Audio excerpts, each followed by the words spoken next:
कृष्णा। नमस्कार भक्तों, संगीता धर्म सागर चैनल परिवार में आप सभी का दिल से स्वागत है।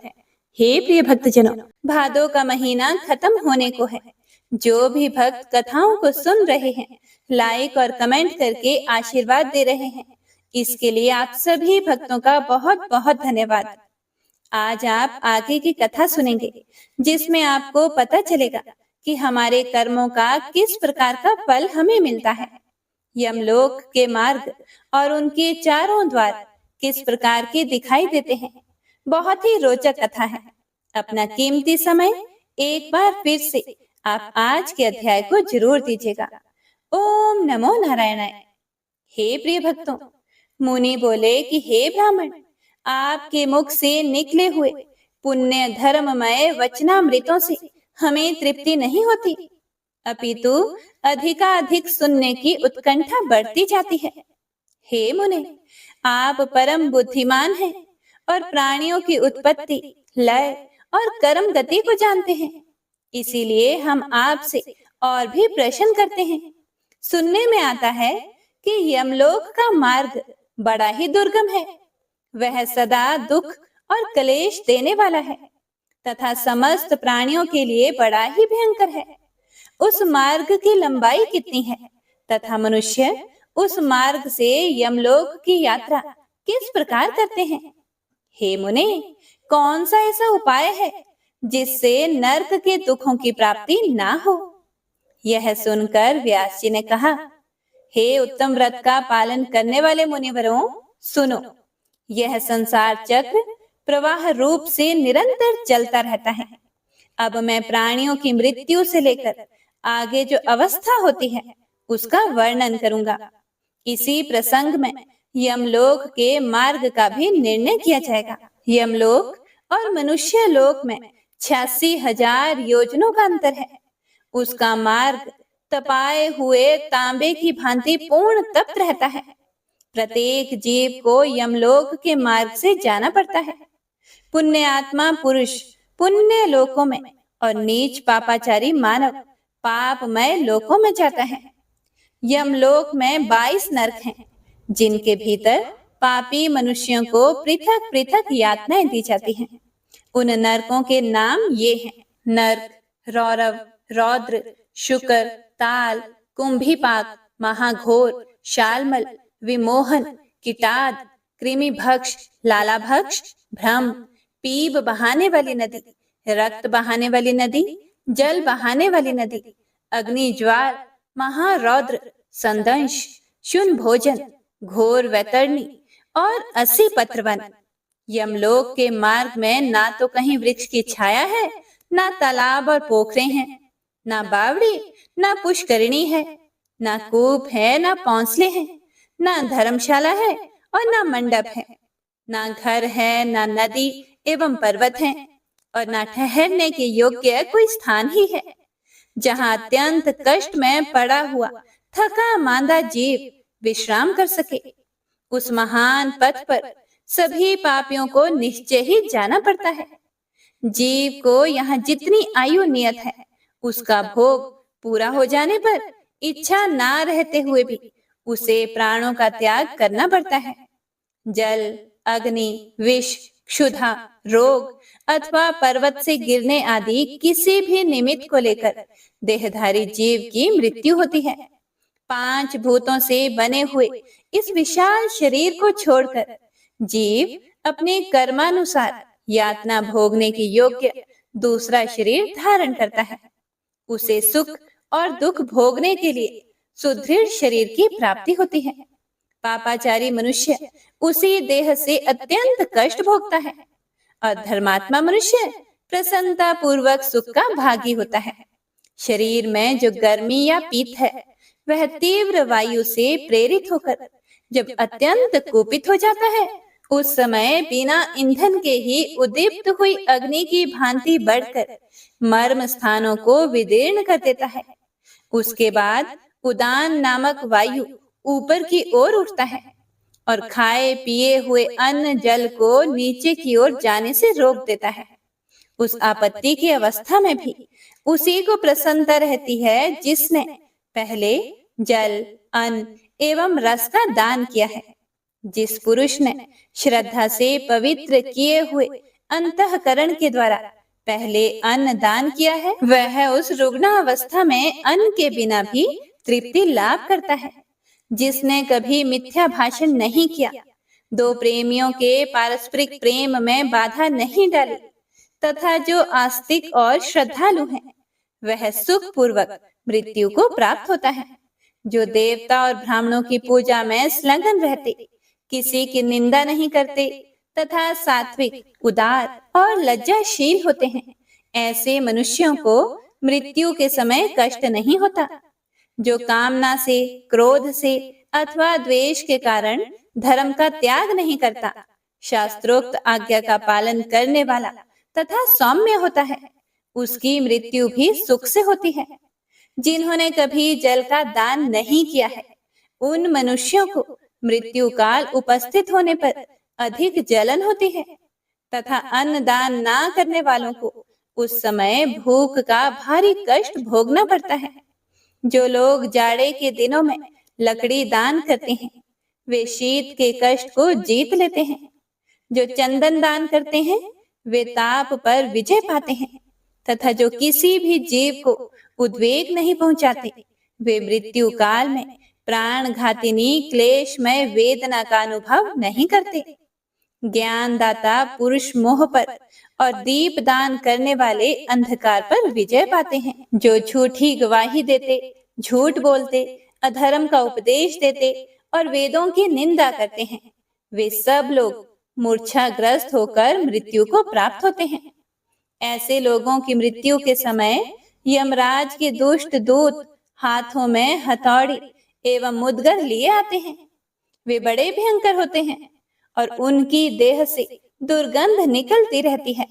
उन यमदूतों पर दृष्टि पड़ते ही मनुष्य कांप उठता है और भ्राता, माता तथा पुत्रों का नाम लेकर बारंबार चिल्लाने लगता है। उस समय उसकी वाणी स्पष्ट समझ में नहीं आती, एक ही शब्द, एक ही आवाज से जान पड़ती है। भय के मारे रोगी की आंखें झूमने लगती हैं और उसका मुख सूख जाता है। उसकी सांस ऊपर को उठने लगती है, दृष्टि की शक्ति भी नष्ट हो जाती है। फिर वह अत्यंत वेदना से पीड़ित होकर उस शरीर को छोड़ देता है और वायु के सहारे चलता हुआ वैसे ही दूसरे शरीर को धारण कर लेता है, जो रूप, रंग और अवस्था में पहले शरीर के समान ही होता है। वह शरीर माता पिता के गर्भ से उत्पन्न नहीं, कर्म जनित होता है और यातना भोगने के लिए ही मिलता है। उसी से यातना भोगनी पड़ती है। उसके बाद यमराज के दूत शीघ्र ही उसे दारुण पाशों से बांध लेते हैं। मृत्यु काल आने पर जीव को बड़ी वेदना होती है, जिससे वह अत्यंत व्याकुल हो जाता है। उस समय उस भूतों से उसके शरीर का संबंध टूट जाता है, प्राण वायु कंठ तक आ जाती है और जीव शरीर से निकलते समय जोर जोर से रोता है। माता, पिता, भाई, मामा, स्त्री, पुत्र, मित्र और गुरु सबसे नाता छूट जाता है। सभी सगे संबंधी नेत्रों में आंसू भरे दुखी होकर उसे देखते रह जाते हैं और वह अपने शरीर को त्याग कर यमलोक के मार्ग पर वायु रूप होकर चला जाता है। वह मार्ग अंधकारपूर्ण, अपार, अत्यंत भयंकर तथा पापियों के लिए अत्यंत दुर्गम होता है। यमदूत पाशों में बांधकर उसे खींचते और मुद्गरों से पीटते हुए उस विशाल पथ पर ले जाते हैं। यमदूतों के अनेक रूप होते हैं। वे देखने में बड़े डरावने और समस्त प्राणियों को भय पहुंचाने वाले होते हैं। उनके मुख विकराल, नासिका टेढ़ी, आंखें तीन, ठोड़ी, कपोल और मुख फैले हुए तथा ओठ लंबे होते हैं। वे अपने हाथों में विकराल एवं भयंकर आयुध लिए रहते हैं। उन आयुधों से आग की लपटें निकलती रहती हैं। पाश, सांकल और डंडे से भय पहुंचाने वाले महाबली, महाभयंकर यम किंकर यमराज की आज्ञा से प्राणियों की आयु समाप्त होने पर उन्हें लेने के लिए आते हैं। जीव यातना भोगने के लिए अपने कर्म के अनुसार जो भी शरीर ग्रहण करता है, उसे ही यमराज के दूत यमलोक में ले जाते हैं। वे उसे काल पाश में बांधकर पैरों में बेड़ी डाल देते हैं। बेड़ी की सांकल वज्र के समान कठोर होती है। यम किंकर क्रोध में भरकर उस बंधे हुए जीव को भली भांति पीटते हुए ले जाते हैं। वह लड़खड़ा कर गिरता है, रोता है और हाय बाप, हाय मैया, हाय पुत्र कहकर बारंबार चीखता चिल्लाता है। तो भी दूषित कर्म वाले उस पापी को वे तीखे शूलों, मुद्गरों, खड़ग और शक्ति के प्रहारों और वज्रमय भयंकर दंडों से घायल करके जोर जोर से डांटते हैं। कभी कभी तो एक एक पापी को अनेक यमदूत चारों ओर से घेर कर पीटते हैं। बेचारा जीव दुख से पीड़ित होकर मूर्छित होकर इधर उधर गिर पड़ता है, तथापि वे दूत उसे घसीट कर ले जाते हैं।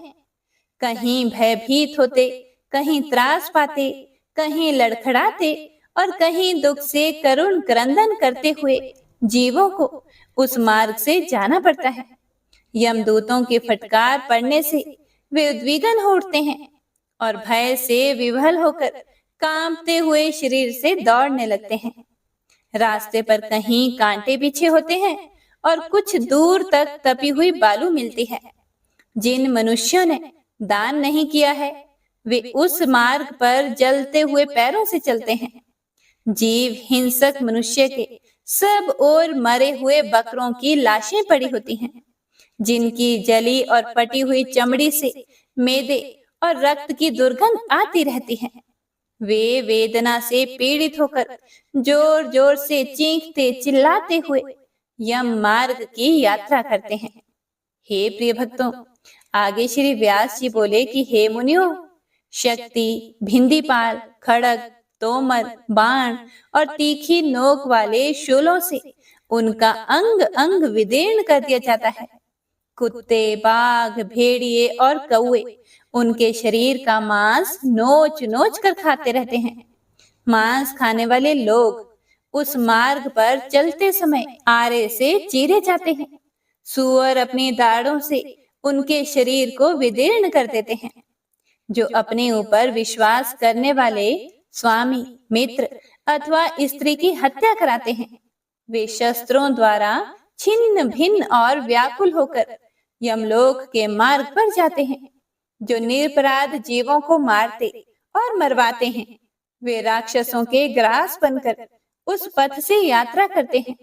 जो पराई स्त्रियों के वस्त्र उतारते हैं, वे मरने पर नंगे करके दौड़ते हुए यमलोक में लाए जाते हैं। जो दुरात्मा पापाचारी अन्न, वस्त्र, सोने, घर और खेत का अपहरण करते हैं, उन्हें यमलोक के मार्ग पर पत्थरों, लाठियों और डंडों से मारकर जर्जर कर दिया जाता है और वे अपने अंग प्रत्यंग से प्रचुर रक्त बहाते हुए यमलोक में जाते हैं। जो नराधम नरक की परवाह ना करके इस लोक में ब्राह्मण का धन हड़प लेते हैं, उन्हें मारते और गालियां सुनाते हैं। उन्हें सूखे काठ में बांधकर उनकी आंखें फोड़ दी जाती हैं और नाक कान काट लिए जाते हैं। फिर उनके शरीर में पीप और रक्त पोत दिए जाते हैं तथा काल के समान गिद्ध और गीदड़ उन्हें नोच नोच कर खाने लगते हैं। इस दशा में भी क्रोध में भरे हुए भयानक यमदूत उन्हें पीटते हैं और वे चिल्लाते हुए यमलोक के पथ पर अग्रसर होते हैं। इस प्रकार वह मार्ग बड़ा ही दुर्गम और अग्नि के समान प्रज्वलित है। उसे रौरक अर्थात जीवों को रुलाने वाला कहा गया है। वह नीची ऊंची भूमि से युक्त होने के कारण मानव मात्र के लिए अगम्य है। तपाए हुए तांबे की भांति उसका वर्ण है। वहां आग की चिंगारियां और लपटें दिखाई देती हैं। वह मार्ग कंटकों से भरा है, शक्ति और वज्र आदि आयुधों से व्याप्त है। ऐसे कष्टप्रद मार्ग पर निर्दयी यमदूत जीव को घसीटते हुए ले जाते हैं और उन्हें सभी प्रकार के अस्त्र शस्त्रों से मारते रहते हैं। इस तरह पापासक्त अन्यायी मनुष्य विवश होकर मार खाते हुए दुर्धर्ष यमदूतों के द्वारा यमलोक में ले जाए जाते हैं। यमराज के सेवक सभी पापियों को उस दुर्गम मार्ग में अवहेलना पूर्वक ले जाते हैं।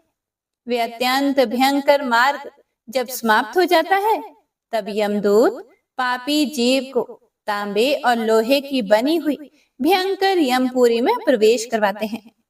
वह पुरी बहुत विशाल है, उसका विस्तार लाख योजन का है।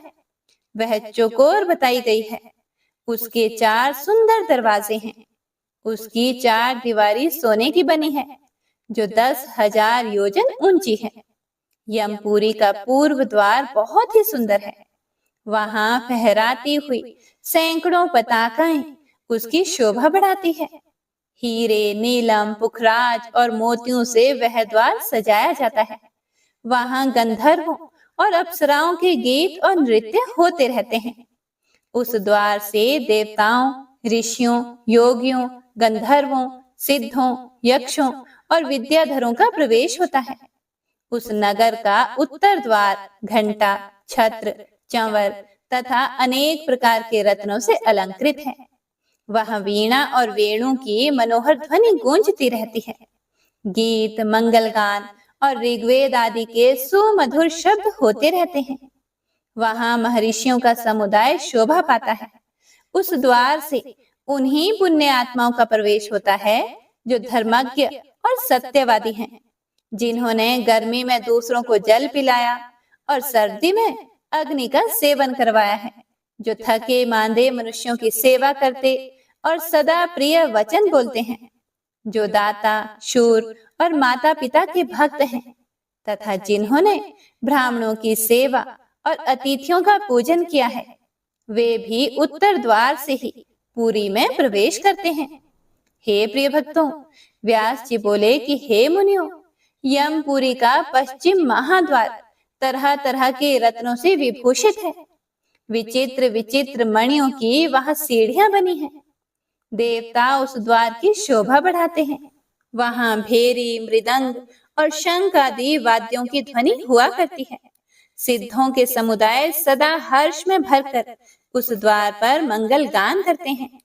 जो मनुष्य भगवान शिव की भक्ति में संलग्न रहते हैं, जो सब तीर्थों में गोते लगा चुके हैं, जिन्होंने पंचाग्नि का सेवन किया है, जो किसी उत्तम तीर्थ स्थान में अथवा कलिंजर पर्वत पर प्राण त्याग करते हैं, और जो स्वामी, मित्र अथवा जगत का कल्याण करने के लिए एवं गौओं की रक्षा के लिए मारे गए हैं, वे शूरवीर और तपस्वी पुरुष पश्चिम द्वार से यमपुरी में प्रवेश करते हैं।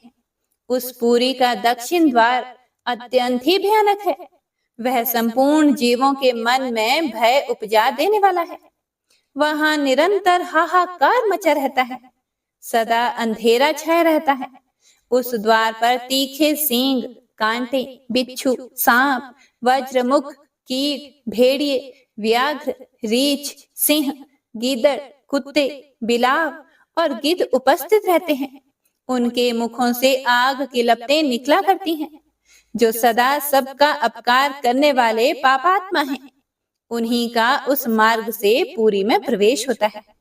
जो ब्राह्मण, गौ, बालक, वृद्ध, रोगी, शरणागत, विश्वासी, स्त्री, मित्र और निहत्थे मनुष्य की हत्या कराते हैं, अगम्या स्त्री के साथ संभोग करते हैं, दूसरों के धन का अपहरण करते हैं, धरोहर हड़प लेते हैं, दूसरों को जहर देते हैं, उनके घरों में आग लगाते हैं, पराई भूमि, गृह, शैया, वस्त्र और आभूषण की चोरी करते हैं, दूसरों के छिद्र देखकर उनके प्रति क्रूरता का बर्ताव करते हैं, सदा झूठ बोलते हैं, ग्राम, नगर तथा राष्ट्र को महान दुख देते हैं, झूठी गवाही देते, कन्या बेचते, अभक्ष्य भक्षण करते, पुत्री और पुत्र वधू के साथ समागम करते, माता पिता को कटु वचन सुनाते तथा अन्य अन्य प्रकार के महापातकों में संलग्न रहते हैं।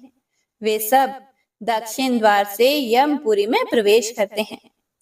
यह सुनकर मुनियों ने पूछा कि हे तपोधन, पापी मनुष्य दक्षिण मार्ग से यमपुरी में किस प्रकार प्रवेश करते हैं, यह हम सुनना चाहते हैं। आप विस्तार पूर्वक हमें बताइए। ओम नमो नारायणाय। हे प्रिय भक्तों, इसके बाद व्यास जी ने मुनियों से जो कुछ भी कहा उसका वर्णन हम अगले अध्याय में सुनेंगे। उम्मीद करती हूँ आपको आज की कथा पसंद आई होगी। तो मिलते हैं अगली कथा के साथ। तब तक के लिए हरे कृष्णा।